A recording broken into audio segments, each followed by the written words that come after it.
io jerevantsika ireny ny famononana azy tamin'izany fotoana zany. De ahoana ny fanonana ny lettre V de ianao jerevantsika ato indray izy a ny fanonana ny lettre V ry zareo a de ity indray le vavy ity io le vava o WAW de ahoana ny fanoratana anazy ny fanonana anazy io V mivaravara be io fanonana anazy V de ianao jerevantsika ato ambony ato hoe phonème ny phonème zany de son an'le izy mihitsy atao hoe phonème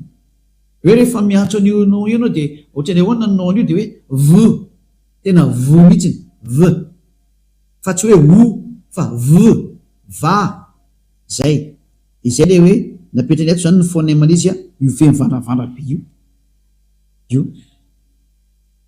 no toka fahitanao ndraiky io V io zany fiantsoanan'le vavy io V a de io le vava io ny phonème an'izy io zany nany rehefa tononona amin'ny vavasilina eny izy a de V ny fanoratana azy araka ny Wikipédia zany hoe tsy misy olona mahazo mamaly fa ny vava de tena V mihitsy ny fiantsonana azy. Ndao ary iverenantsika am'izay ary le teny hébreu nefa jerevantsika tany aloha teo zany iverenantsika am'izay izy a satria efa nalaintsika sary le izy a de melony akatsika sary anazy a de leo zany anoratra aloha soratako mihitsy le nampianariko anareo teo de fafatsika aloha ty a zao de aventsika vaky soratana am'izay le izy a dahoarany ty zao a le voalohany iode de he de ny famaky an'ity ozy ny jiosy a le voalohany ty zany a tia tokony to ambany eto zany ny famaky an'ity a de ty zany I de ny famaky an'ity a ahas zay ny famaky an'io toko tsotsotra mihitsy izy a donc zany rehefa tambatra le izy a de tena ho soratantsika amin'ny normal de lasa mivadika hoe ya soratantsika to am'izany hoe ya zany ny famakinan'io ya zay mazava zay a io zany ny dadabe Moshe ny antso an'io de tsy azonao lavina fa rehefa mahita an'io forme io anao zany a de ihany fiantsony dadabe Moshe an'io de tindrantsika ary am'le W aloha raintsika sary ty aloha de nefa tsika any iny de efa afaka mijery an'iny nareo rehefa avy eo a de rehefa tsika any iny zany io le iafa tafiditra amoaka sary ndretsika zany lay WAH fa ventsika soratana fona aloha izy efa teo a mba ho famarinana amin'ny fampianarana anareo petraka tsy le iode de he a de vava de he ahoana ny fanonana an'ity de tsika teo nahita tsara fa ny nanonona ny zareo hébreu an'io a de nataony hoe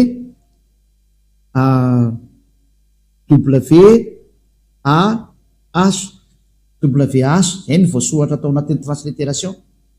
de ny hébreu nametraka mihitsy ny fanonana an'ity V ty a vo hitatsika teo mihitsy ataontsika maintsomaintso tsara mihitsy ny ity ozy izy ny famakina an'ity dia V no zany zany a rehefa mamaky an'ity zany tsika de lasa hoe V a de A de H zany hoe ny famaky an'ity zany dia va ataontsika normal am'izay satria tsika mamaky de gauche vers la droite normal de va zany dikan'izay va atambatsika am'izay arany satria ny famaky an'ity ozy ny hébreu va de apitsika an'ity am'izay apitsika an'ity am'izay eo anolonany a ity nefa ny famakina an'ity a ozy zareo hébreu de atao hoe ya grec AH ya de rehefa atambatsika zany ny ya de ny va de io ny mamoaka hoe izy am'izay no avoakany ataontsika mavomavo ya de voalohany zany le iode C ary va VAH io le iava antonon'ny dadabe Moshe a yava zay hitatsika zao le fanonana ny 4 lettres hébreu le 4 lettres hébreu zany hoe anarany hébreu zay miteziny anarany Andriamanitra ny Jiosy a Abrahama io Andriamanitra Abrahama satria Abrahama no nanonona an'io anarany hoe yava io de ny fanonana an'le lettre hoe iode he vava he ozy ny hébreu a de yava ny fanonana an'io de tsy misy hafa firenena mahazo manovana zany satria zareo tompony no miteny izay dadabe Abrahama ny antso an'io a Mose ny antsoina io dia ny anaran'ilay Andriamanitra manala ny fahotana ny Jiosy mahatonga le olona tanteraka ary tsy manota intsony Yahva no anarany. Ianao zany rehefa teo afaka amin'ny fahotana tsy hanota intsony ary tsy teo vereny amin'ny fahaverizana mandrakizay dia manatona io Andriamanitra Abrahama Yahva io, satria sady nantsony Mose io nantsony Abrahama amin'izay. Io no nantsony izy mianaka. Ndao antsika hiverina amin'ilay raintsika sary indray tia raha misy maniry ny fampianarana moa dia efa raintsika antsoratra iny efa tsika niany iny zany. Verina amin'izay zany amin'ilay tena soratra Hébreu ndao ary. Exodus chapitre 15 verset 3. Exodus chapitre 15 verset 3. Izao ndray moa zany ny fandehan'ilay teny eto zany.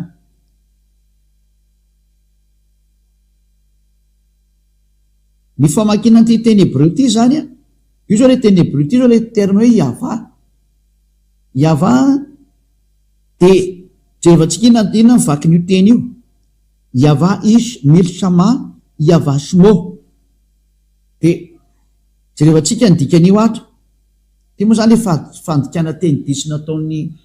katolika romana nataony hoe Yahweh ny anarany, raha tsy existe zay terme zay. Zay natonga ny hoe efa nesorony zareo anatin'ny baiboly zany terme Yahweh zany satria tsy existe ao zany. Izao ny teny ato hoe Yahva izy manana voix. Adikako amin'ny teny malagasy dia hoe Yahva dia lehilahy ho amin'ny miady. Mpiady izy zany dikan'izany. Yahva izy his name. Yahva ny anarany to moa zany hoe dika teny diso toy ny avy eto satria tsy teny katolika romana ireny dia tsy raisitsika fa satria nadika avy amin'ny teny katolika romana mandika teny io. Fa ny original tiany original teny Yahva ish milchama Yahva shmo original fa transcription fa transcription mbola tsy complet dia zay natonga anazy ny complété ke zao ny tena fiantsonan'io ary zao ny tena anarana io amin'ny Jiosy. Dia ny dikany shmo anarana zay matonga anazy hoe Yahva is his name, dika name zany anarana zany, zany hoe Yahva no anarana. Hitanao zao hoe na ny katolika romana koa raha nandiso an'io, samy nandiso. Ny protestanta nanao hoe Jehova, katolika romana nanao Yahvé, dia samy lasa mpanota dao izy rehetrarehetra. Dia tsy haiko zany le anareo na mba inona ny antsonareo any, samy manontany tena daholo nareo any hoe iza le nantsonareo zay miantso any Andriamanitra Abrahama. Samy mamadibadika ny boky soratanareo any nareo rehetrarehetra. Fa ny bokin'ny Jiosy dia milaza sady afa-pahotana sy tsy manota intsony zay miaraka amin'ilay anarana nyteneny dadabe Abrahama sy dadabe Mose. Ny anarana nyteneny dadabe Abrahama dia Yahva, ary ny fiantsonan'ilay ray anaran'ilay ray amin'ny voalohany hoe Yod-Sie dia hoe Yah. Dia izay no mahatonga ny anaran'ny io Andriamanitra Abrahama io hoe Yahva. Ary zay ny antsoan'izany anarana zany dia lasa tanteraka daholo ary lasa tsy mahay manota intsony ary zay ny planio Andriamanitra io tena izy ho lasa tsy mpanota ny olona, ho lasa tanteraka ny olona, ho lasa olo-marina ilay olona. Tena manana ny fiainana manak'izay. Anjaranao zay mahainao anary aloha zany zao mieritreritra mbola hanompo Andriamanitra tsy izy venao, mbola hanaraka Andriamanitra diso anarana venao. Zay na tonga nanome an'ilay daty teo. Zay na tonga nanome an'ilay daty teo hoe jereva amin'izay ilay anareo izy nantsonareo any. Nanome daty zao ho an'ny sefer Torah-ny Jiosy momba ny Abrahama, momba ny Mose. Dia nanome daty koa dia samy mandray resona amin'izay satria samy nandiso daholo angeny ireo olombelona rehetra. Nanome daty koa ny bokin'ny Silamo hoe tany amin'ny taona plus 600 vao navoaka ny zareo. Dia iza zany no anaranao raisitsika zany raha tena hivavaka marina ianao. Dia valiny raha tena hivavaka ianao andana miverina ny original dia ho afaka amin'ny fahotana ianao tsy hanota intsony ianao ho lasa parfait ianao ary araka amin'ny Andriamanitra Abrahama io ianao. Zay zany ny lesona antsika androany namantatra hoe iza le anaran'ny Andriamanitra Abrahama tena marina fa ny ankoatran'io dia tsy izy daholo. Dia mazava ho azy ny anaran'ny Andriamanitra Abrahama tena marina dia Yahva. Ary nantsoy ny Isaia io any amin'ny Isaia toko fa misy 24:4 angambany izy. Isaia 26:4 mosa 24:4 tsy tadidiko tsara izy. Isaia hoe natsoy ny Isaia hampaminany mihitsy izy io. Zay vako raha ato ilay izy.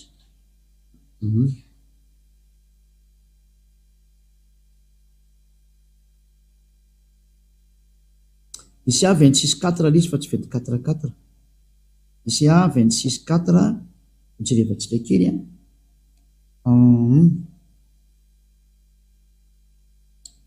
Isia toko fahaenina amby roapolo dia voateny ato mihitsiny araka ny transliteration sy ny phonème zany mazava azy miaraka amin'ireo. Isia 26 ao amin'ny bokyny Sefer Torah-ny Jiosy. Sefer Torah-ny Jiosy ty vakintsika ity io izy io zany le rangotra koa ny Jiosy io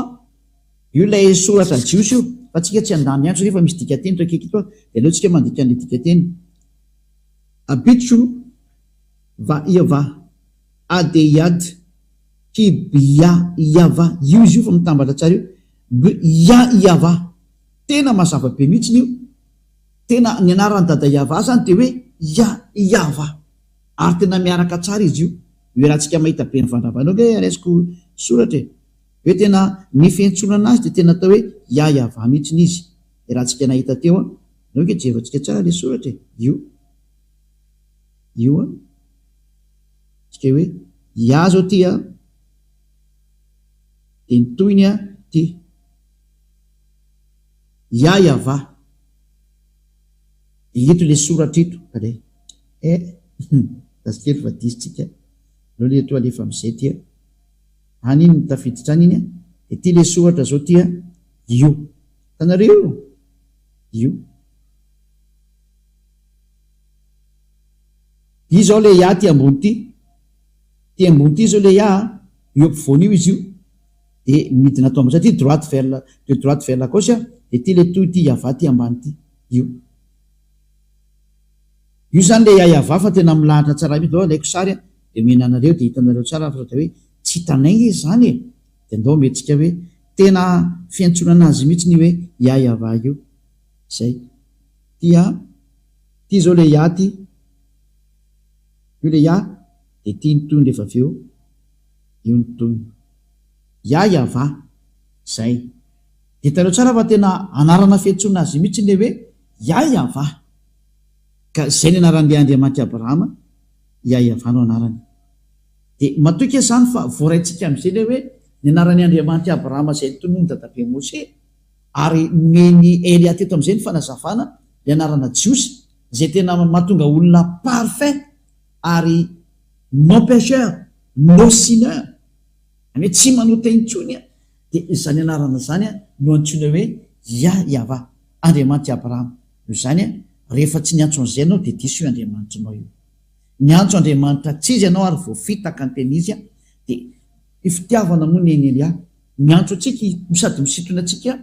iaino hoe jerevo Andriamanitra Abrahama io fa io le tena mpamonjy io dia ho jerevantsika amin'izay hoe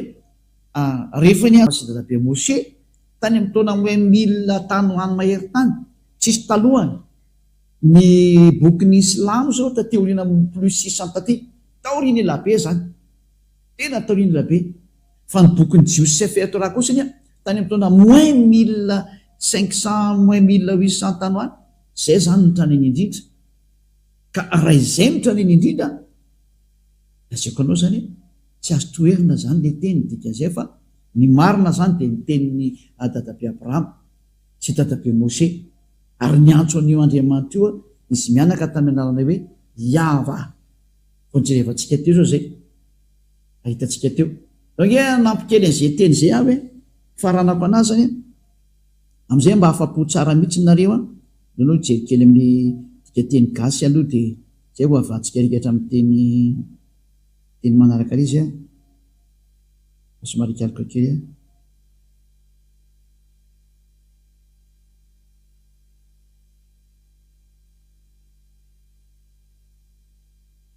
atao amin'ny aiza moa zany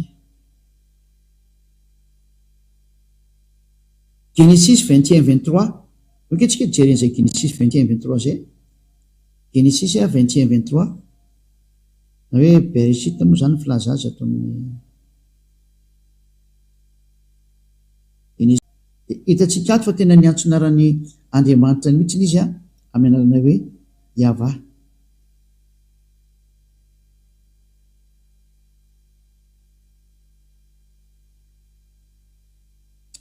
fizany izy teo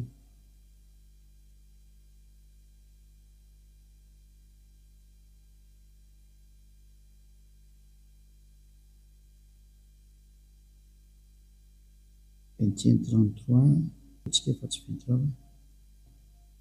indray lay rangotra koa ty ady io anaran'ilay Andriamanitra Abrahama zao io mipetraka eo ampovoany io le iode he vava he io le alphabet hébreu Yahva zany anaran'izy io. Hitantsika tsara hoe ao amin'ny Genesis 21 33 dia mbola miteny mihitsy hoe Bereshit vahita Eshel biver shava vaikrasham Bishem Yahva Eloham Elolam zafadiditra io le terme hoe Yahva foana zany hoe i Abrahama zany dia tena niantso mihitsy le anarana hoe Yahva aveka antsika ndray miteny anglisy adivoko aminareo and Abraham planted a grove in Beersheba and called there on the name of Yahva the everlasting. Any hoe niantso naran'Andriamanitra rehefa nametraka zavatra atao amin'ny toerana anankiray zany ataontsika malakilaky ny dikateny satria efa asa lavitra ny teny zany.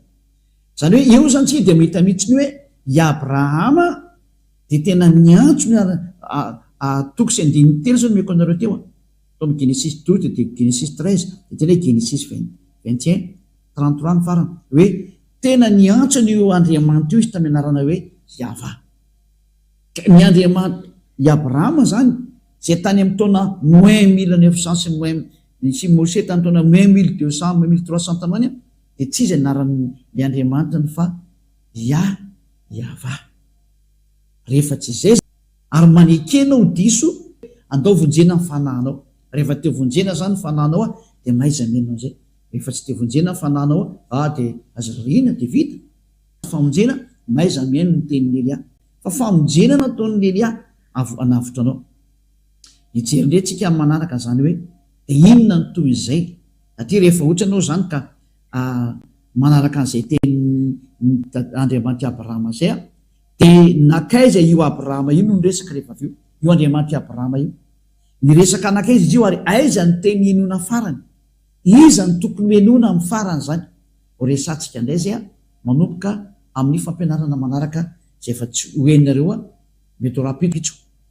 fa teo zany dia efa andeha dia enotsika indray ny toy ny hoe nakaiza izay dadabe Andriamanitra dadabe Abrahama zay nakaiza iza no mitondra n'izay mbola famarinana zay aiza io Andriamanitra io zany miaraka amin'ny iza io Andriamanitra Abrahama io dia valiny miaraka amin'ny Elia izy amin'izao dia zay zao toriko aminareo zao fa mandrapahatonga aty amiko aty ho jerevantsika mihitsy ny famarinana ho alefantsika tsikekely fa tandroantsika ho mahita tsara mihitsy hoe i Abrahama dia manana le Andriamanitra antsoina mianarana hoe Yahva ary ohatr'izay koa Mose Yahva tao Mose moa nafatany hoe Yahva fa atao amin'ny Abrahama mbola Yahva ny Mose vao nataony hoe Yahva ary ny mpaminany ny antso hoe Yahva zay vao tena mazava tsara zany sary ka mirary soatsika rehetra samotainao soary samby arafaly tao hoe fantatsika rehetra maneran-tany aty famonjena maneran-tany zao rehefa ny Elia zao mamonjy ny rehetrarehetra na Israeliany ianao na Araby ianao na Anglisy ianao na Vietnamiany ianao na Sinoa ianao na Amerikany ianao na Afrikany ianao ho an'ny rehetra ny famonjena. Elia tonga hamonjy, Elia tonga navitra, Elia tonga hitondra ny famonjena ho an'izay maniry ny hovonjena ary tsy anaiky tsony ho vonoiny devoly fa mba ho avy tamin'izay aza matahotra tonga ny famonjena atsika. Tsy misy tokony atahorana tsony fa velona zany Andriamanitra mahery Yahva zany ary zany ny maniraka ny Elia ankehitriny misolo tena azy mivantana Elia ankehitriny tonga avy anatona ny dada Yahva ho famonjena ho anao. Zay ny tenin'ny Elia ary voninahitra ho an'ny dada malay Yahva voninahitra ho koa an'ilay mpamina ny faran'izay ny rany resantsika mihitsy ny momba ny mpamina ny farany io ary ny mpamina ny faran'izay ny rany io dada malala Yahva io ahojerevantsika mihitsy ny hoe iza io Yahosoa io ho tonga any mantsy tsika ahoana tsika olona tsy manoteny tsony eto ambony tany ary le olona tanteraka noho ny amin'ny fiarany amin'ny dada malala Yahva andao hiaraka amin'ny Elia ianao voninahitra ho dada malala Yahva ary vavakitsika sotrapetsaka dada malala Yahva noho ny amin'ny teny izy nomenao fa ny teny nomenao tena fitiavana ary famonjena